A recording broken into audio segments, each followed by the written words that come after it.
Hello, hello, hello. It's Knits for Sanity, and welcome to day 7 of my holiday celebration with my Zesty Advent Calendar diamond painting and my Add More Zest 12 Days of Christmas Advent. Like I said, they did have a 24-day Advent calendar, but I missed out on it. They sold out super fast, but I was really lucky. I was able to get the 12 Days of Christmas Advent.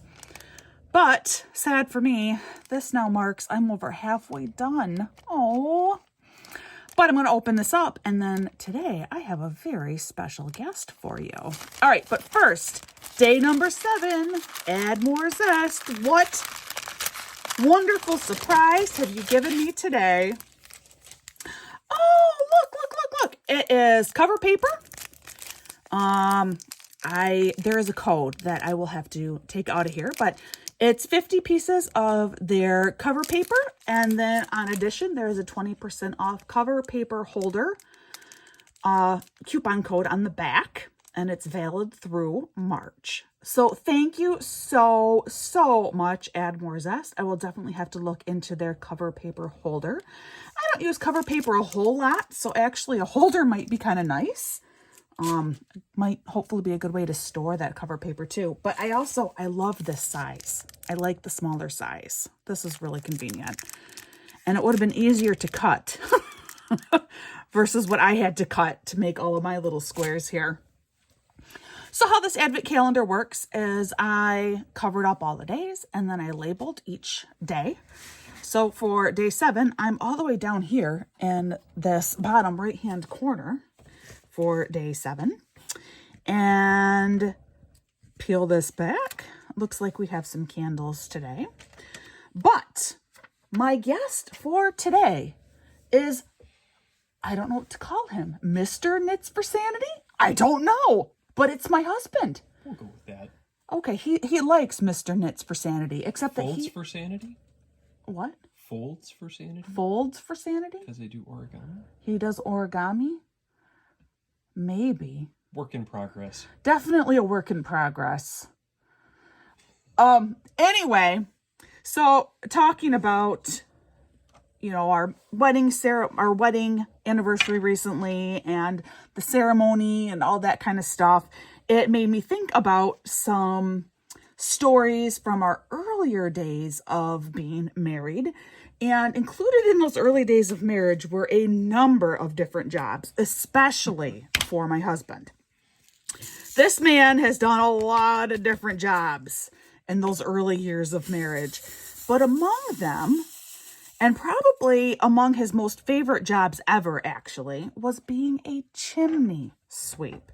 So, Mr. Knits for Sanity is going to tell you a little bit about what being a chimney sweep means. And then he has his own very special Christmas story to share related to his time being a certified chimney sweep. Yeah, so there were, as Knits for Sanity said, there were quite a few different jobs early on in our marriage. But being a chimney sweep really was one of my favorites. It was a lot more enjoyable than I think most people would assume that it is. It is, don't get me wrong, it is dirty. It is a very dirty job. Very dirty job. But quite a bit of fun, actually. And we would do the top hats and everything, and regularly get asked if we were going to dance on people's rooftops. Almost inevitably. Yeah, we never did. Not advisable. Yeah, but almost inevitably the people asking had some extremely steep roofs or moss-covered shingles, and so we would have to politely decline the dancing and inform them that they really didn't want to hear us singing either. But one of the most fun times to have that job was around the holidays. Because as chimney sweeps, we did indeed spend a lot of time, sometimes crammed into people's fireplaces, sometimes working our way in there as much as we could. But we would get to look around, and as you can imagine, we would actually sometimes find scraps of Santa's clothing from his visits to those households with kiddos whom Santa visits. And so we would keep these little scraps of fabric that we found with us, so that we could show them to the kids. And I remember one house in particular. We would always ask the parents before we shared these pieces of Santa's suit with the kiddos.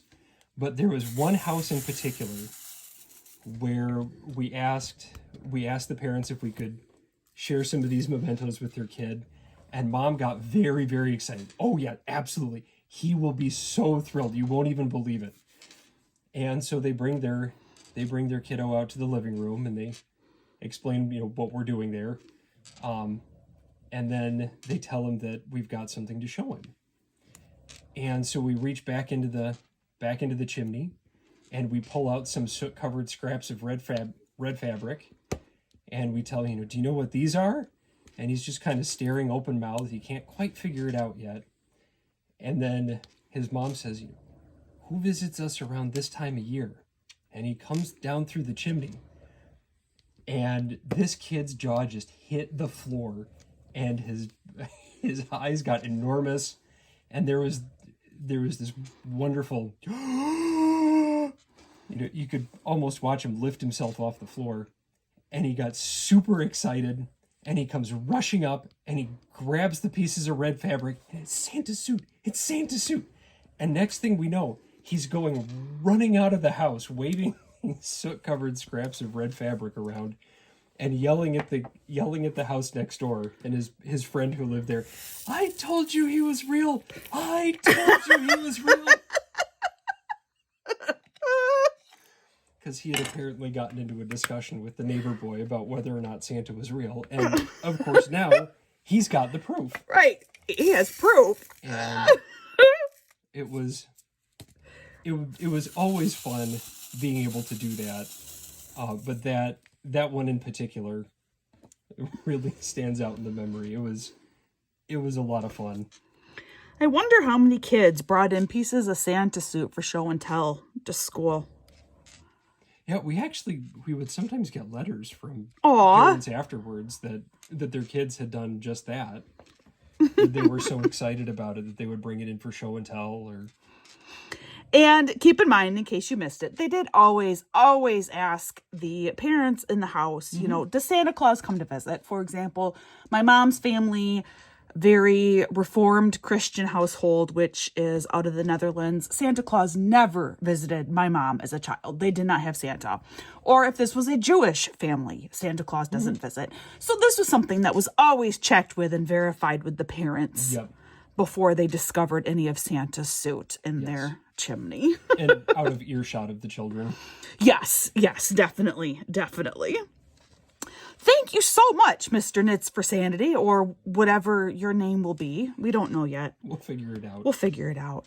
Thank you for sharing that awesome story. I thought of it, and I thought it would be far better if he shared it with all of you than me, because it's really not my story to tell. And so I appreciate his willingness to come back here and join me in my little nook and share with us that very special holiday tale. My pleasure. Thank you. Thank you. All right. So that is my little holiday story for today. If you are new to this is actually going to be one of my shorter videos. What I do is I will actually put you guys on fast forward, so you don't have to watch me go through and finish up my square, nor do you have to listen to me ramble for any longer than absolutely necessary. I'm not sure. Anyway, sit back, listen to some fun little tunes, and then I will show you the completed project, completed square when it's all done.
back. Here it is, day 7 completed. Look at that.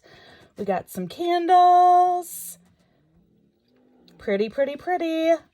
This calendar has been so much fun to do. If you missed out on it this year, next year, hopefully she will offer another one. Guys, I'd be fine if Add More Zest offered this same calendar again, but did like a different color scheme. I think that would be just as successful. It's a fun calendar to do, guys. Please come back and join me when we do day number 8 and find out what that pretty print will be. Like I always say, please practice kindness. The holidays are rough for a lot of people for a lot of reasons. You just never know what someone's going through. So just be kind. And I hope that you are shown the same kindness. I hope you have a wonderful day. I hope you're having a blessed holiday season. And I will see you again real soon.